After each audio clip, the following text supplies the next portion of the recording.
Hello, beautiful alchemist. Welcome to Reiki Radio. I am your host, Yolanda, and I hope you are having a great start to the new year. This new energy, I've been having so much fun with the classes we've been having, especially the one that just started on Sunday. If you want to join us, it is about unlocking the intelligence with our sacred alignment to the universal year one. You can learn more about that and register on my website, theenergeticalchemist.com. And there's just so much that we will have an opportunity to explore together this year here on Reiki Radio. And sign up for the newsletter so that you do always know when there are new upcoming classes and events. But today I had an incredible conversation with such a beautiful person named Banafsheh Sayyad. And she is the creator of Dance of Oneness. She is a master sacred dancer, a visionary spiritual embodiment teacher, and she really believes that the body is this sacred vessel of divine intelligence. And she writes that most of us live in our heads, missing the opportunity to experience the body as a source of true happiness and spiritual awakening. And so we do talk about that connection to body and our self awakening, our aliveness, our awareness of spirit. It's really, really beautiful, the work that she's doing. So, I do want to invite you to learn more about Banafsheh and her work. You can go to her website, danceofoneness.org. She also has a book coming out that you can pre order called Dance of Oneness. And if you are in the Los Angeles area, she will be at the Conscious Life Expo on February 22nd. So mark your calendar if you want to see her at the Conscious Life Expo. All right, let's get into this conversation. It was very interesting. She is so lovely. I'm sure you will enjoy it as well. And I will see you on the other side. Hello, everyone. Today we are here with the beautiful Banafsheh Sayyad, and we are going to talk about your incredible work. I just want to first thank you so much for taking time for the conversation today. Thank you. Thank you for the invitation. Yes. Well, I'm very excited about this because we talk a lot about oneness and embodiment within the realm of spirituality in general. But you definitely have a unique way of this expression, not just in what you may teach, but literally what you live and do. So I know you have this book called Dance of Oneness, and I wanted to just start with your own relationship to what this means, just to get us an idea of your lens of oneness and the importance of that. Great question. Really my favorite topic. Uh, so I feel like the way we live in the world today, and this is something that has developed over time, Mm, really, there's a sense that we are separate entities, that we are all these individuals that are not interconnected with nature, with one another, with the greater existence, with the cosmos. yes. And this is really something that has um, been a deterrent for us because if you delve a little deeply, not even that deeply, you come to the experience that all is one.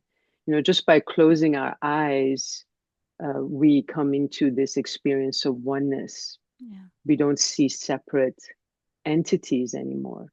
So for me, it is very important to remind ourselves, remind myself, remind each other that we are interconnected, Mm, that everything that we do and think about and hold in our interactions really influences everything, influences the world around us and influences the greater world and cosmos even. yeah. So this is in a nutshell my understanding of oneness, of how we're interconnected. Well, that's actually a beautiful explanation, but you bring to mind with something that you just said, this this knowing or experience or feeling of it within ourselves, how it also is directly impacting the collective. This whole idea that just by the nature of our existence, we can't not have an impact on the collective or the contribution to that. And a lot of times I think about this, I think about the feeling that we embody. Obviously there's a lot with our thoughts and our perspective, how we, think about things.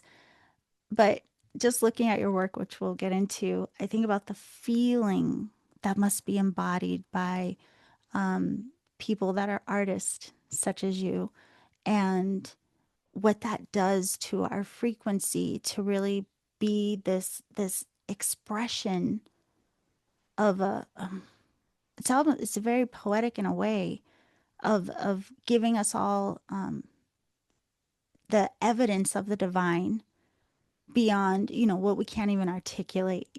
So I have to touch into this before we go too deep and talk about the book. You are a dancer. Is that how you identify? Is that okay to say that way? Yes. Oh, definitely. Okay. Can we talk about this? Like how this has become such a big part of your life? And did it start very young? Yes, it really did. The earliest memories I have of myself are memories of dancing. Yeah. So I always loved it, and basically took every opportunity to train my body, to become more flexible, and to be able to do the things that I could envision. Yeah. Um, it's interesting because there was very little dance that I saw that I really liked. But at the same time, I learned movement from nature, and I just Um, observed the movement of trees and water and clouds, and I was so inspired by all the movement. Uh, just growing up, though, I wasn't trained in dance because dance does not have a high place in my culture due to religion, specifically Islam. yeah. And even though I come from a lineage of performing artists, my parents didn't feel that, oh, this person is so interested in dance, she should be trained in it. Mm, So I trained myself. There wasn't something that's, this idea of dance not being something that's exalted didn't really stop me at all. I pursued it yeah. myself. Wow. Well, there's a lot that's really inspiring about that. Like you were just thinking how, a lot of people talk about purpose or feeling like a calling. Like so many Mhm. of us feel a calling, but will not necessarily pursue it or follow it because of other expectations that are put on us. But I'm really curious about what you said about, looking to nature and following the flow and the movement of nature. Did that, even hindsight now, kind of tune you into this feeling of oneness? Like, what would that have been like to follow the movement of the trees and the clouds? For sure, there's a deep connection there. Hmm. Sensing that that movement is a movement that I'm connected with Yeah, was very, very inspiring. It still is. It still is. Nature with all her beauty and just awe, yeah, inspiring grandeur, is such an inspiration. And then the inspiration to be a protector mm, of nature, to do one's best in being a steward, yes, especially in these times where that's such a huge calling yeah. on for all of us, really, to step up and to Uh, give back and to be stewards. well, I'm curious too, because I'm envisioning in my mind you moving along with the trees of the clouds. Was there a particular, and even now to this day, are there particular sounds that also inspire you? Are there certain instruments, or is it like nature itself? What kind of Oh, for sound? sure. Yeah. Yes, for sure. I mean, I love music, and I love the sound of water, especially. Mm. And we've had so much rain. Yes. The sound of rain is quite amazing, and even storms, wind is so inspiring to me. But I have to say that as in love with music and with the sounds of nature, birds singing, and all the sounds, as much as I'm in love with that, I love more than all of that silence, Ah, and the deep silence. which Oh, is just incredible, incredible. yeah, Just start to really tune in with silence, tune into yourself and into the environment, yeah, and just go beyond your habitual thinking, you know? right. Well, this is, yeah, I mean, you're already making my mind go 10,000 different places. But it makes me wonder too, because again, I'm not a dancer, but just the thought of it, the visual of it, I love watching other people perform.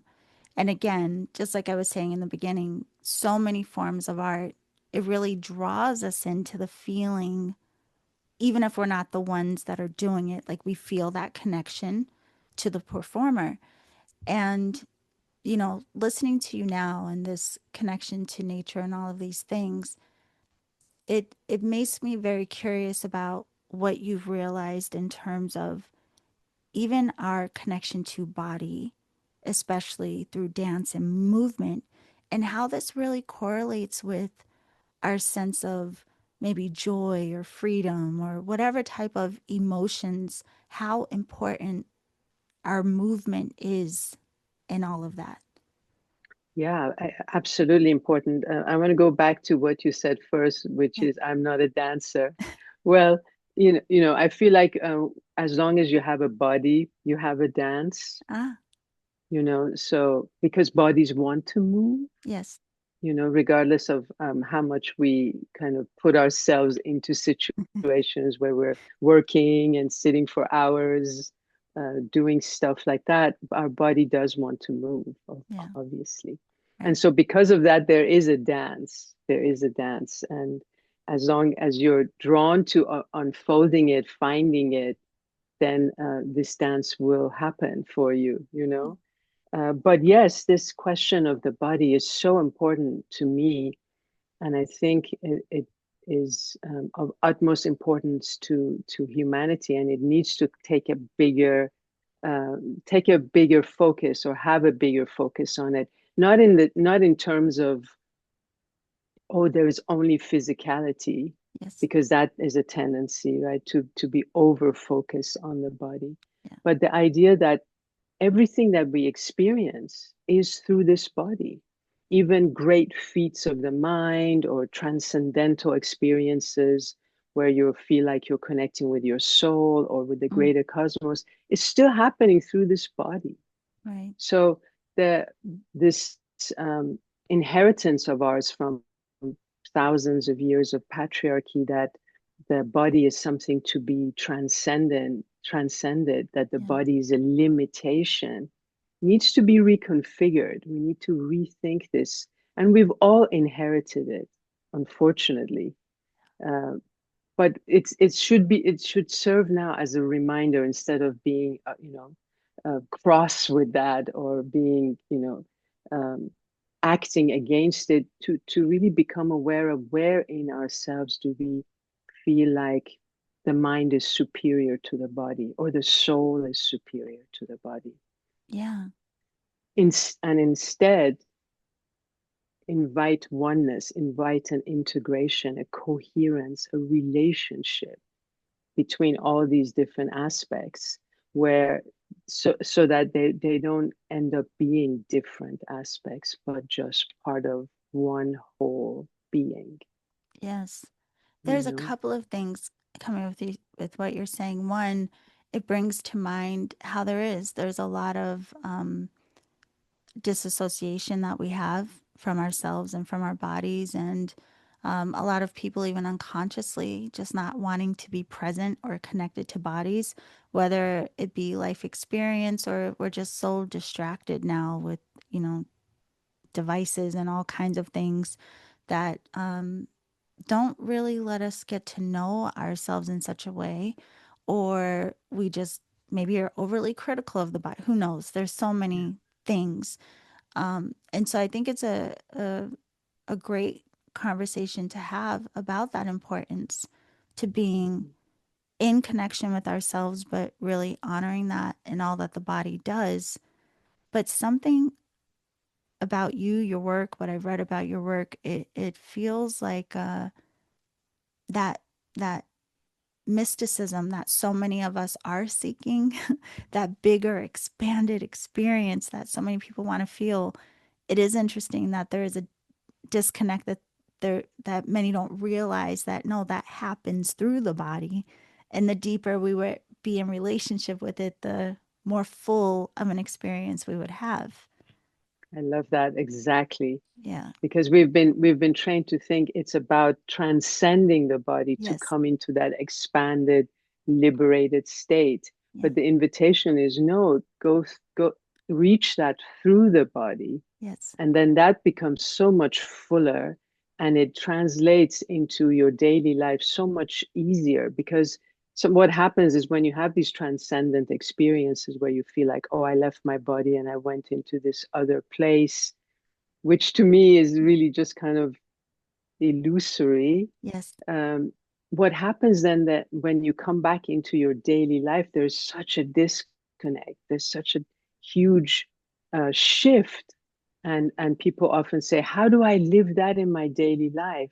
Mm. But if you kind of reframe this idea that this expanded state needs to be experienced when you transcend the body, if you reframe it to, no, it is an experience that is through the body, then that translates so much better into taking that into your daily life, letting that infuse into your daily life.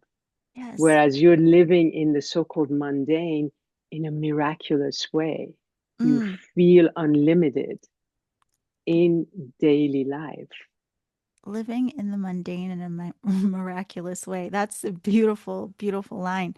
And I have to say, Banafsheh, one of the things coming to mind with what you say as well is how when we're not feeling well or people are depressed and how heavy the body would feel, how a lot of people feel literally immobilized by whatever is going on in life. And I wonder if you've noticed this through your work and again, just how you live. If we don't run to the motion just to get unstuck, but when you make it a regular part of your experience, where like this sacred movement, we'll say, becomes just a part of your life and your ritual, I would assume that helps to keep things moving in such a way that maybe it helps to keep us in like deeper sense of clarity and awareness around what we're experiencing through the day to day. Absolutely. Just as it is so important to have a meditative practice Mm-hmm. where you spend a considerable amount of time in stillness, in silence, Yes. to just kind of come into yourself, just as important that is a movement practice Right. where you're moving emotions through, because things need to move. It can be, there's only a limit to what you can talk about and try to resolve through talking, and there's a limit to what you can move through maybe taking medication. But what happens with movement is that you're literally moving these emotions that could get stuck, or thought patterns that could become habitual and just consistent. When you move them, then you have a clearer slate, let's say. Yes. And in addition to that, through the movement that I certainly do every day, and I encourage people who work with me to do every day, is grounding, Mm. connecting with the earth. So that when you go through your daily life, and invariably we're all going to encounter events and situations that throw us off balance, especially now with such fast moving energies and Yeah. so much going on in each one of our lives, let alone the greater collective. Right. It's so important to be able to have a practice that cultivates that ability to be able to ground, give it, in a challenging situation, to connect with the earth and to remember that you're not alone, that you have the support of our great mother and spirit. And in addition to that, to really center in yourself, so that when situations that really aim to get you out of your center, you use as a reminder to come back. And Oh, these can only happen if you have a daily practice that you're building, you're achieving that ability, you're cultivating it. yes. In addition to how it feels good to move and, Yes. to open and free yourself of constrictions that happen emotionally and mentally through what we encounter. Yeah, it's coming to mind, even just the different types of movement that people may be drawn to. Some people love the gym and like that very hard hitting kind of movement, where some people like yoga, the flowy, whatever it is, the type of movement. And I'm curious because, you saying how this wasn't necessarily encouraged early on in terms of your studies. So then what happened? Was this something that you started to pursue a particular type of dance? What really drew you in, and what style do you Mhm. practice now? So, because from the very beginning, as far back as I can remember, Yeah. I was interested in dance, drawn to dance. I was also drawn to finding why am I here and who is this being that's called God? Yes. Because I felt it so strongly that there was something. Yeah. So over time, these two connected, these two became something that fused together, and my dance became an inquiry into what is the divine? Why am I here? And at the same time, a communion with this energy. Oh, So from very early on, my interest was in a dance form that could be a communion with the divine and communicate that through others. And so slowly that became my way of finding ways to channel this energy, this invisible energy, as a blessing and as something to become more familiar with. yes. So that took me into different forms. I first started with flamenco.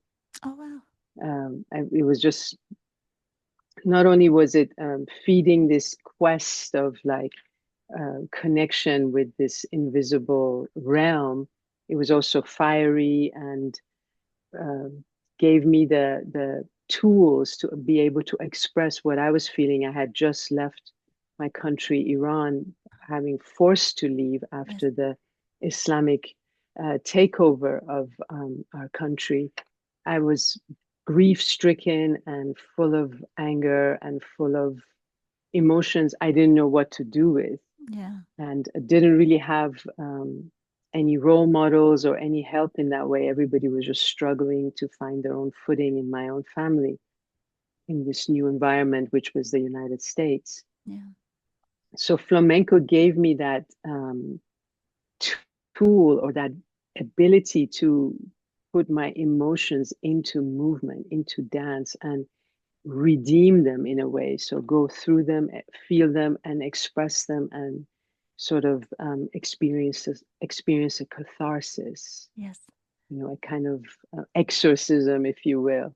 I have to So, ask you because I'm envisioning this in my mind as well. I'm very visual, and I'm thinking about flamenco, what I've seen, and it feels like almost a dance of duality from mm, like the way I'm envisioning, again what I've seen, and I'm thinking about the very like sharp, directed um, aspects of it that are very like kind of hard hitting versus the other parts of it that feel a little more free and flowing and this type of thing. Um, so just curious from the lens of someone who actually dances it, did it allow you to kind of experience different emotions because of the different kind of feeling in that dance? yes, yes. And but most importantly, it empowered me. It gave me power as a woman because I Mm, feel like I had not had that training prior to that. Uh, I was 20 when I started it. I had not been really taught how to be a powerful woman, a yes, strong woman who is kind of self-possessed and able to navigate her own field in a way that had authority. Yes. I did not know where to learn that from prior to seeing flamenco and then being guided into this form that, as you said, is very grounded, very strong. Yes. And yeah, some of it might appear fierce, even, Hmm. which it is. Yes. Um, uh, there's not that much softness in it. Let's say Yes. the softness for me I learned from other forms, Uh, but it's very much the strong presence that it yeah. cultivates, a fiery, strong, bold Yes. presence. So interesting. I think I'm again, I'm glad we're having this conversation because a lot of times people don't know how to uh like what medium will help them tap into that thing that they're craving. And for some people, it's not necessarily going to happen through the meditation, the stillness, some people they really do resonate more with the movement, but they may not know that if Mhm. they haven't had the experience or make that connection, the correlation between what I feel and my connection to all and that being expressed through movement. I mean, Mhm. again, it's a very powerful consideration even. So I do want to know more about your book because I think one of the things I love that we can all learn, even if we don't get to see you in person necessarily, but I know that you also have online programs as well. But could you tell us a little bit about the inspiration behind the Dance of Oneness, which I think probably you've described already a lot, but who is this book for and what is it really about? So there's so many layers to it. One important layer is to the invitation to dance your life, Mm. to not think, oh, okay, I have to be a dancer to get this book, or this book is only for dancers.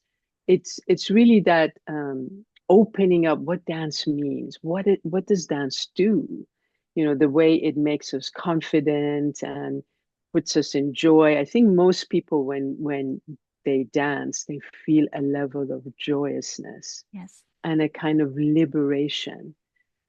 So exploring these aspects of dance as a spiritual path, how is it that dance makes us free? How does it bring about liberation? How does it bring about confidence and empowerment and this ability to own our sexuality and to express it in a Yeah. way uh, that has integrated the sense of shame and all of the things that are associated with sexuality and sensuality. So to open to sacred sensuality, let's Yeah. say, and to really take up space with self-authority, to remember your joy for being alive and your purpose. There's so many people I've worked with over time, so many students of mine that have really honed in on their purpose through dance, Mhm. and especially the whirling dance that is a meditative form Mhm. where you really open yourself like a channel and you receive guidance in your heart. Yes. So this is one central form to Dance of Oneness, the whirling, and it's a big part of the book as well. Not just learning how to do it, but also its symbolism and its meaning, its deeper meaning. What does it mean? Everything is turning, everything spins in our world as far as our mind can fathom. Everything is turning. So what does it mean to step into it, consciously? Yes. What does that bring? And this is that movement, like we'll see like the Sufis, that Yes, type of, yes.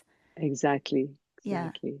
But even hear you say that, like the correlation to all things are moving, all things are spinning, and yeah, even considering the movement of the mind, which seems like never ending. Uh, yeah, That's true, it's the spinning and spinning. But for again, sure. I mean, this is just a beautiful way of having consideration for sacred movement. It's funny because I know some people who dance and it does feel like even and again just watching certain performers sometimes it seems like you are witnessing a very like spiritual kind of I don't know. It seems almost like they're embodying something greater than if you just saw them reading a book, or you know what I mean? You really you can feel and see that something is happening when people Yeah, are really allowing themselves to be one with the performance, one with the movement, one for with the sure. Yeah. expression. Yeah, I mean, it's You become such like a channel. You're yes, channeling, energies into the world, yes, energies from the unseen, and hopefully, positive energies. right.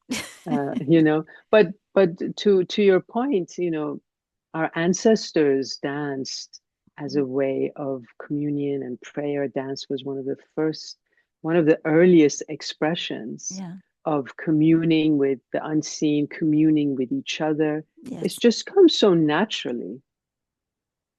You know, as you're saying that too, it makes me think of it.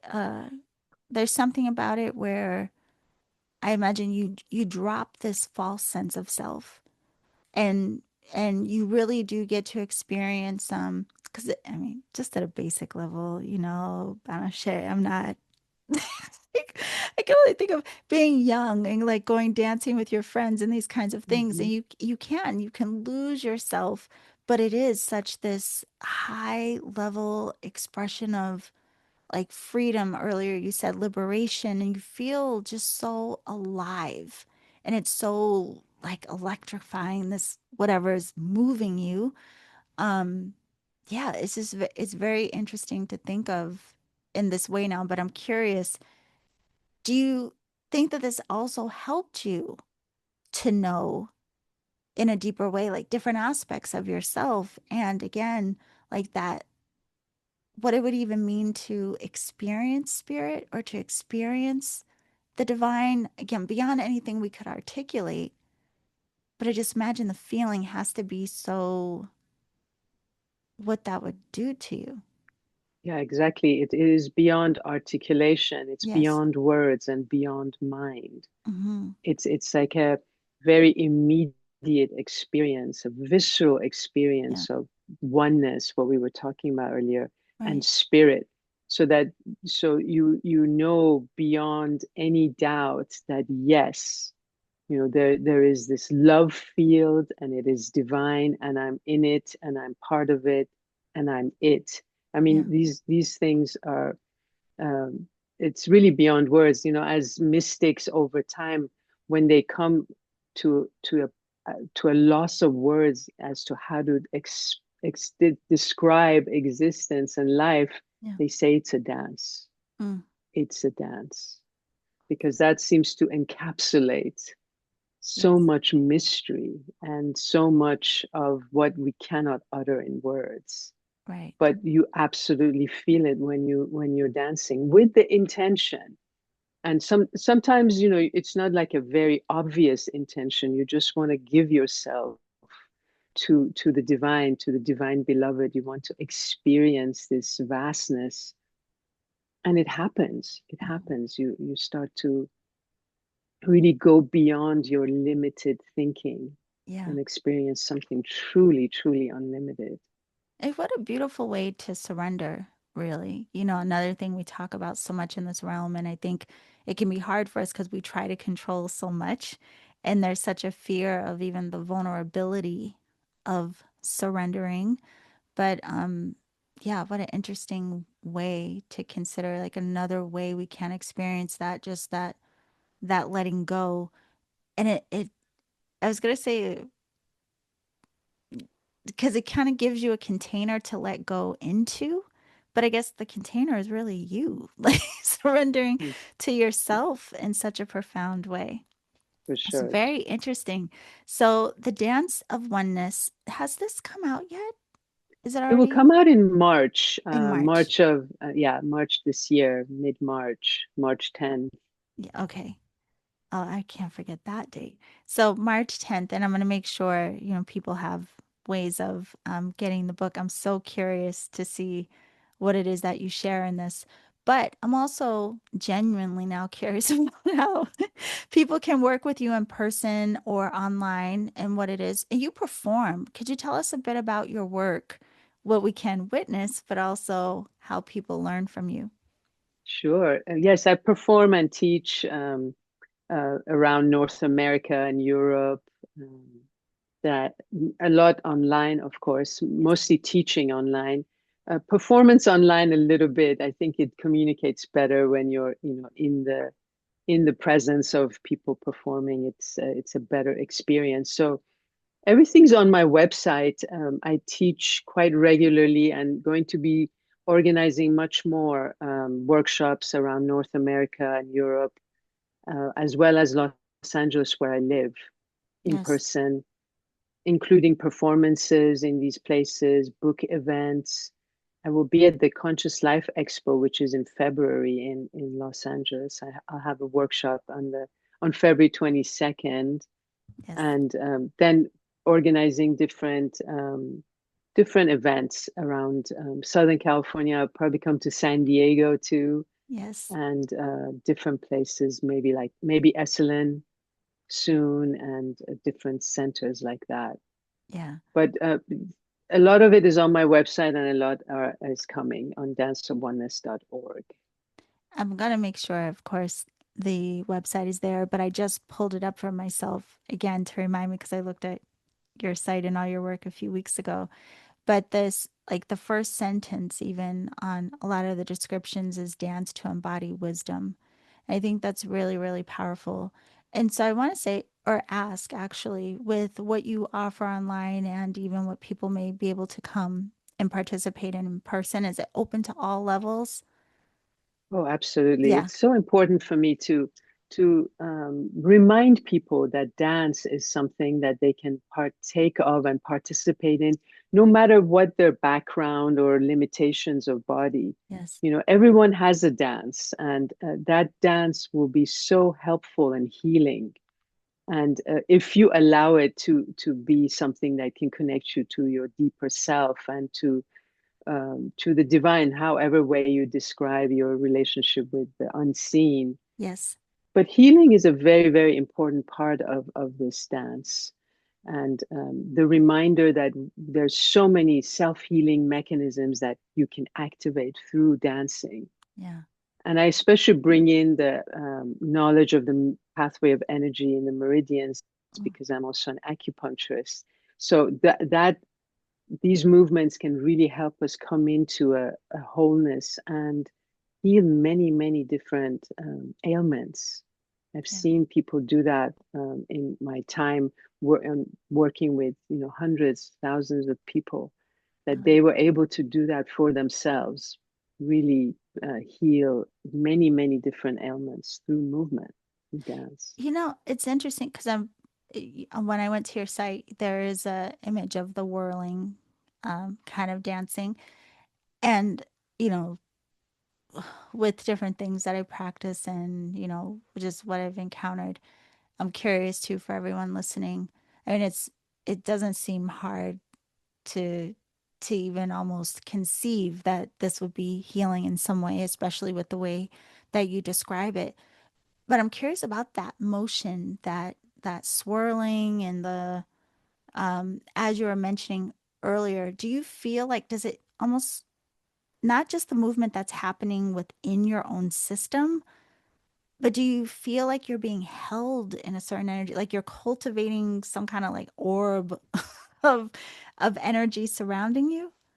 Oh, definitely. You're Yeah. coming in touch with your aura, the sphere of energy that's around you, becoming Yes. more and more attuned to it and cognizant of it for sure. Yeah. And this healing that happens through this turn internally is also spread out. So even people who are witnessing it or participating just as, audience or witness, they receive it. They receive this healing energy as well because it really transmits.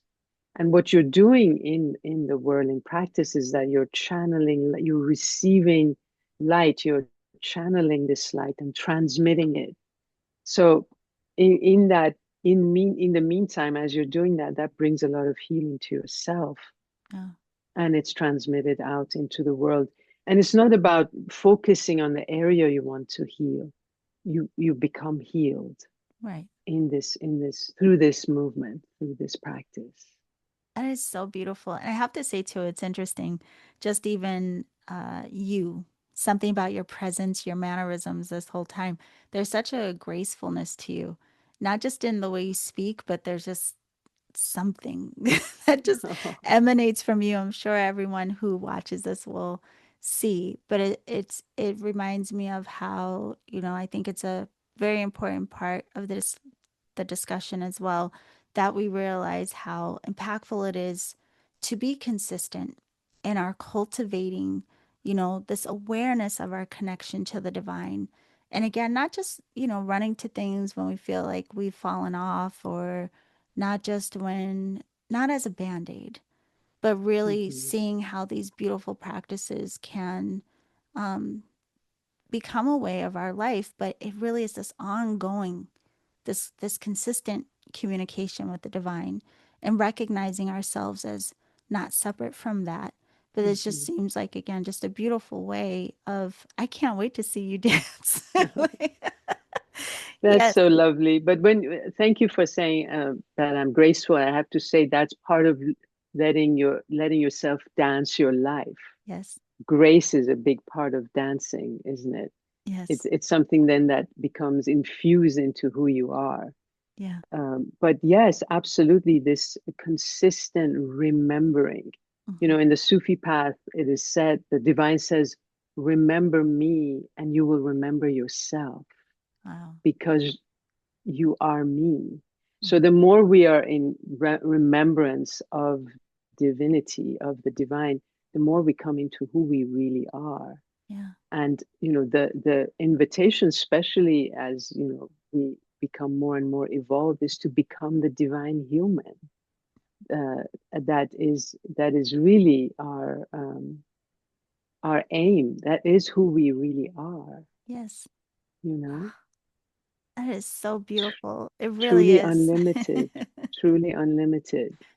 Yeah, And the more unlimited you feel, the more you're able to manifest unlimited possibilities, not just for yourself, but for others.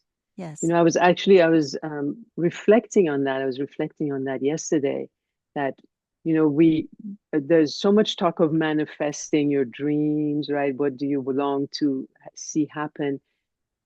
But it's very important to embody that first, isn't it? yes, If I'm just in this my contracted, stressed out, anxious state, but I'm wanting to manifest all this glorious stuff, how is it going to happen? yeah, It needs to start with us. And as Rumi says, everything is within you. The world is in us. And we speak about that a lot. But yes. to really fathom what that is an incredible invitation. I think you bring up something so important. I literally was just having a conversation about this today, that how we talk a lot about the connection between our mind and our emotion, but really, kind of zooming out and recognizing how impactful that is. Because we can, like you say, we can think a lot of things and want to create and manifest all kinds of things. But what is going on beneath the surface in terms of our feeling, and how our feeling is connected to, associated with what it is we may think we want to Mm, experience or do, and these kinds of things. So, yeah, I mean, it's absolutely incredible. But I also love where you point out the importance of experience. Because again, we can think about a lot of things, and in theory, this could sound great to someone, but unless you do it and you give yourself the experience, then you don't really mhm, understand it. So I mhm. always think one of the greatest things we can give ourselves is this gift of curiosity and trying. Even myself, I'm like, I'm going to try this. I'm going to try this. I'm Good. just curious now to see what it will feel like. Yeah. Yeah, to really, Mhm. really understand with more depth everything that you've shared with us today. Oh, how wonderful. Thank you. Thank Oh, you so thank much. you so much. I have to say, it has been incredible meeting you. I was already looking forward to hearing more and understanding more about your work. For everyone listening, if you go to danceofoneness.org, you can learn more about Banafsheh and her work. You can also pretty soon get the book. We can pre order, right? Yeah, if people Yes. pre-order, there will be actually some gifts that they Ooh, will receive. yes. So you want to pre-order the book Dance of Oneness to learn even more about everything that you've shared so beautifully here with us today. But I would say, of course, go to the site as well to see what you have upcoming in terms of classes, performances.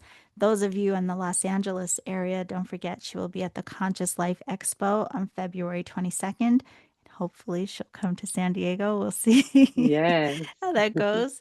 But we can find all of that on your beautiful website. And do you post a lot on social media or no? Yes, Okay. yes. My Instagram is Banafsheh Dance, and Okay. Facebook is just Banafsheh Sayyad. Okay. Banafsheh Dance. I will make sure I put that in the show description as well so that we can all connect with you. And again, just thank you so much for sharing with us today. Thank you so much. It's been a pleasure.